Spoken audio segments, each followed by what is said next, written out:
Hey everyone, I am going to discuss some RV camping essentials today. And just to get you started, this is for the beginners or the advanced users of RV ownership. So let's get started right away. I believe the first thing that you should pack when you camp is duct tape or painter's tape slash gaffer's tape, however you'd like to say it. Anything can fall off your RV, inside and outside, and duct tape is just an all around good solution to keep things uh, in an emergency held together. But if you use gaffer's tape, it won't leave residue like like duct tape, but it will not all. It will also not be as strong of a bond. Um, if you're worried about cleanup, then use painter's tape. If you have an emergency that something really needs to be held together, I definitely recommend painter's tape. Second thing I would recommend bringing is a small toolkit with a number two square bit driver, because a lot of RVs use the number two square bit driver, and you'll need to access your panels or take apart something at some point in time. So just keep that in mind. You do need to have a little bit of DIY in order to own a camper. Another thing you might want to recommend, you might want to consider taking, is a tire iron and a spare tire, possibly even a floor jack, or you could have a magic jack. What that magic jack is a triangle wedge, and it will scoop up like that your tires if you have a dual axle, and it will lift one tire off the ground with leverage, so that way you can change it without having to use a floor jack. But it won't work if you have independent axles where the tires have a lot of give. In order to give you better ride suspension and ride quality, you'll have to get the bigger. They have two different sizes of magic jacks. They have a smaller one and then they have a bigger one. So if you have that kind of suspension set up for your double axle travel trailer, fifth wheel, motorhome, whatever, you can get the bigger magic jack wedge, and it'll just scoop it up like that and lift the other tire up off the ground. Um, so that's if you don't want to carry the full weight of a floor jack.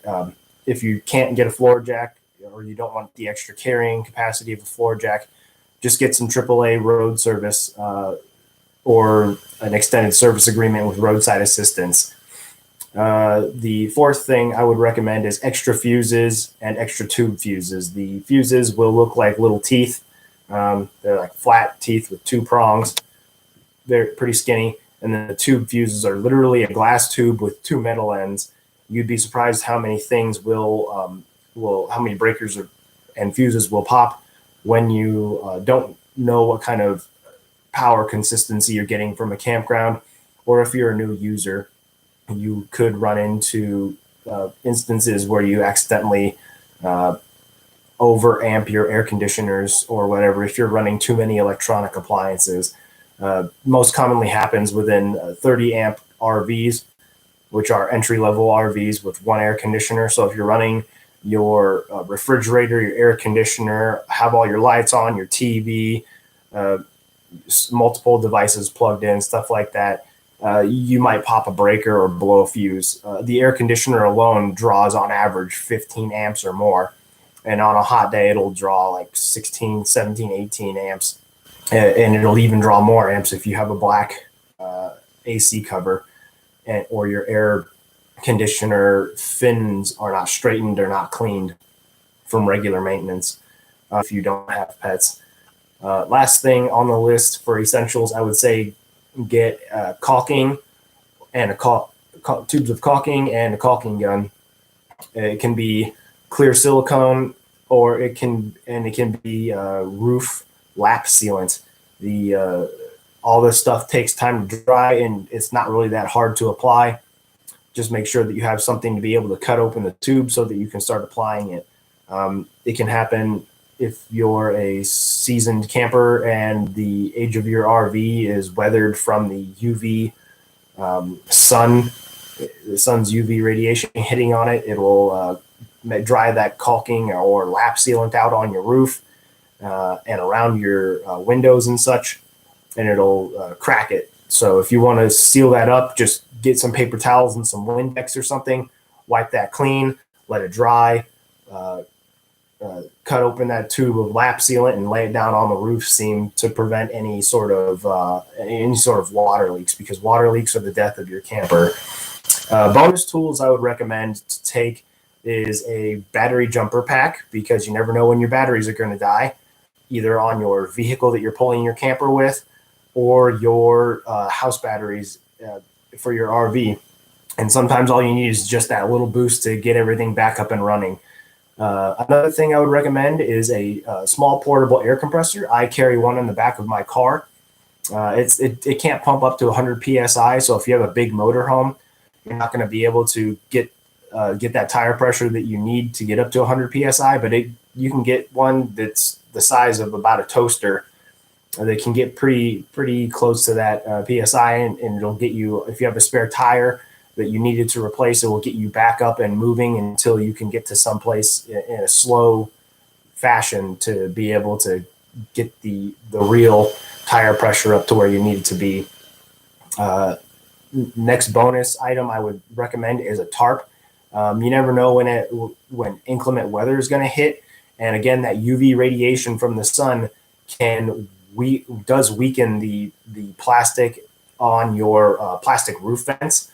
So when you're cranking those square roof vents up, those are the ones that I'm talking about, the square roof vents. They'll start cracking if you get just a little bit of hail or a tree branch hits it, or just from going down the road and flapping in the wind. If you have a tarp and you have the tape, that's a good way to make sure that no water gets inside of your RV. Cover that thing with some tarp or some plastic wrap or something and tape it down and around that perimeter to prevent any water leaks. Again, don't drive too fast if you're doing this. Make sure you clean your area before you use your tapes before you tape down the tarp with some Windex or whatever and let it dry, because adhesive doesn't stick to dirt. Another thing, bonus item I would recommend are 2 wood planks for each tire, because you never know the condition of the campground that you're actually going to be parking in for sure. So the pictures may look nice, but your camping slot that you're actually assigned to might not be so great. So you'll need 2 wood planks for each tire just to keep you just to keep your RV from sinking into mud or dirt or gravel, because it rains. But you want something for support, especially if you just need that little bit of extra leveling for your camper and your stabilizer jacks. Your stabilizer jack shouldn't be used to level your RV unless you have self-leveling, a legitimate self-leveling system. Those are pretty expensive if you add them aftermarket. But just a few wood planks to ramp up your RV and get it up onto that next little level to make sure you're sitting even is great.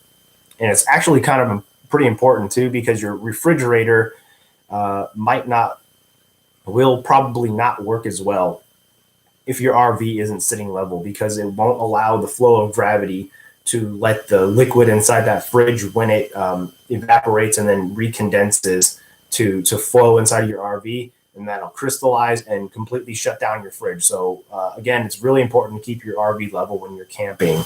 And also, if you have a travel trailer, it's good to put your tongue jack. You have a space about that big where your tongue jack goes down into. That's a lot of pounds per square inch of pressure going into the dirt. Make sure that thing doesn't dig in to the ground, because put some wood planks under there, because that's gonna bring the ball hookup of your RV lower. And if your truck sits up this high when it originally starts and it sinks down, you're not going to be able to lift yourself up out of that with a stabilizer jack, and your truck's going to be above the ball. So you don't want that to happen. Keep your tongue jack where your truck can still hook up to it. Another thing is a large cooler.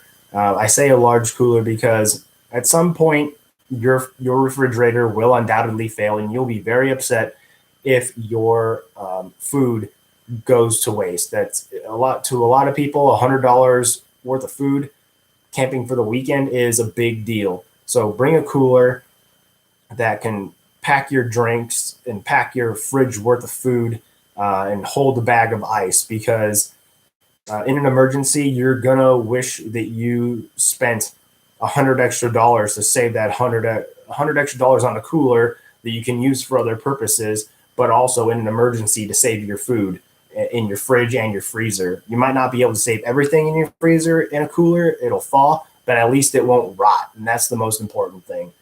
Last thing on the list, I would say, is just bring a headlamp. You just strap it around your head so you can be hands-free instead of using a flashlight, but you can use a flashlight too.